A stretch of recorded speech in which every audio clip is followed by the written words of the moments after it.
Pentingnya mitigasi bencana bagi masyarakat desa. Secara geologis, Indonesia terletak pada pertemuan tiga lempeng utama di dunia, yaitu lempeng Indo-Australia, Eurasia, dan lempeng Pasifik. Negara Indonesia mendapat julukan Ring of Fire atau lingkaran api Pasifik. Hal ini menjadi faktor di Indonesia sering terjadi bencana. Untuk pengertian bencana sendiri yaitu peristiwa yang dapat mengganggu kehidupan masyarakat seperti kehilangan nyawa, harta benda, kerusakan lingkungan, infrastruktur, dan lain-lain. Ini merupakan beberapa bencana alam. Lalu ada pengertian, jenis, strategi, dan tahapan. Mitigasi bencana merupakan upaya yang dilakukan untuk mengurangi resiko dan dapat diakibatkan oleh bencana terhadap masyarakat di kawasan rawan bencana. Baik itu bencana alam, bencana ulah manusia, maupun gabungan dari keduanya dalam suatu negara atau masyarakat. Ada 4 hal penting yang perlu diperhatikan. Pertama, tersedianya informasi. Kedua, ada peta kawasan rawan bencana, sosialisasi, juga mengetahui apa yang perlu dilakukan. Nah, ini pertimbangan dalam menyusun program mitigasi. Yang pertama, bencana harus diintegrasikan dengan proses pembangunan. Fokusnya juga tetapi juga pendidikan, pangan, tenaga kerja, perumahan, bahkan kebutuhan dasarnya, sinkron dengan kondisi sosial, sektor informal, menggunakan sumber daya lokal, mempelajari konstruksi daripada rumah ataupun bangunan, lalu mempelajari tata guna lahan. Ada juga yang dilakukan jenis-jenis mitigasi bencana. Yang pertama ada mitigasi struktural, yang kedua ada mitigasi non struktural. Mitigasi struktural merupakan upaya dalam memindahkan bencana dengan melakukan pembangunan prasarana fisik menggunakan teknologi, misalnya membuat waduk untuk mencegah banjir. Lalu di non struktural ini merupakan upaya dalam menangani bencana melalui kebijakan daripada peraturan. Contohnya undang-undang.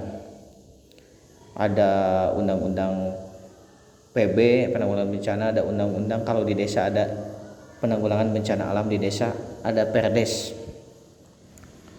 Lalu strategi mitigasi bencana di desa. Memahami bahwa bencana dapat diprediksi secara alamiah dan saling berkaitan antara yang satu dengan lainnya. Dan ini perlu dievaluasi secara terus-menerus. Upaya mitigasi bencana harus memiliki persepsi yang sama, baik aparat pemerintah ataupun masyarakat. Adapun strategi yang dapat dilakukan agar upaya mitigasi bencana itu sendiri dapat dilaksanakan dengan baik sebagai berikut. Yang pertama ada pemetaan. Pemetaan ini merupakan hal penting daripada mitigasi bencana, khususnya bagi wilayah rawan bencana. Yang kedua ada pemantauan. Pemantauan ini merupakan hasil pemetaan dari kerawanan bencana pada setiap daerah, akan sangat membantu dalam pemantauan dari segi prediksi terjadinya bencana.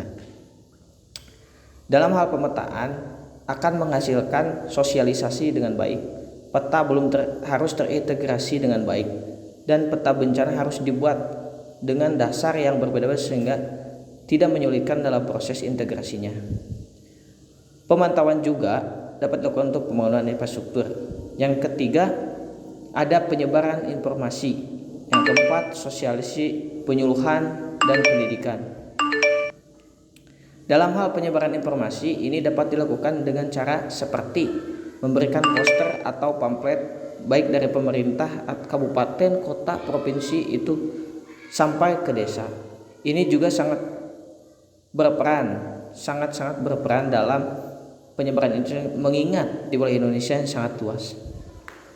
Dalam hal sosialisasi, tugas aparat pemerintah di sini akan dilihat. Yang kelima ada peringatan dini. Peringatan dini merupakan hal yang dapat dilakukan dengan cara memberitakan hasil pengamatan kontinu di suatu daerah yang rawan bencana, dengan tujuan agar masyarakat lebih siaga. Peringatan dini tersebut disosialisasikan kepada masyarakat melalui pemerintahan daerah dengan tujuan untuk membangun kesadaran masyarakat dalam menghindari diri daripada bencana.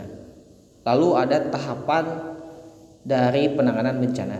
Bagian paling kritis dalam pelaksanaan mitigasi adalah pemahaman penuh akan sifat bencana.